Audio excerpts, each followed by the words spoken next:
Siguro po yung basketball at first parang ano lang talaga siya, libangan lang. Kasi Hmm. sa neighborhood kasi namin parang makikita mo sa TV puro basketball, ta's mga naglalaro diyan sa labas puro basketball. Ta's ayun, ta's bata pa lang din po talaga ako, mahilig na talaga ako sa bola, sa Hmm. basketball. Ta's one time 'yun parang may tryout lang sa barangay namin. Kasi ako parang nung bata mahiyain talaga po ako. 'Pag lalaro ako sa mga ka-close ko lang, ta's 'di po ako nakikipag-usap sa iba. Sa mga pinsan ko lang. Suplado talaga yan. Medyo gano'n pa rin naman siya hanggang ngayon.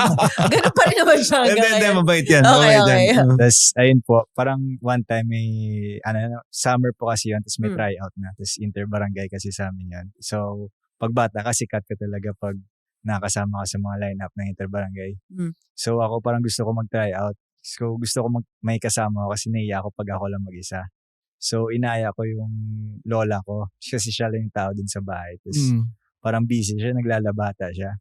Ta's ako parang inayakan ko talaga siya magpasama sa kanya. Ay, Kasi ilan taong ka niyan? Sorry. mga 10 years old po Okay, siguro. Ta's okay. mahiyain kasi talaga ayokong mapunta sa mga ibang lugar na ako lang mag-isa. Mm. Ta's parang may tryout doon. Ta's ako umiyak na ako doon. Ta's parang siguro naawa siguro yung lola ko Oo. at that point. Ta's ayun, sinamahan niya ako doon. Ta's nandun lang siya sa gilid. Nag-tryout lang ako. Ta's yung mata ko doon parang kakagaling lang sa Sa iyak. sa Oo. iyak. Ta's doon na po nag-start yung journey ko.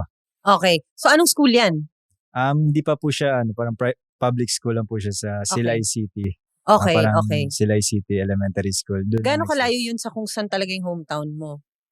Ano po, parang walking distance na siya sa bahay namin. Okay, Parang okay. public school lang siya. Doon na nag-start. Tapos parang after nun, nung high school na, parang doon na ako nakita ng Bacolod, Taytong High Ay, School. ito.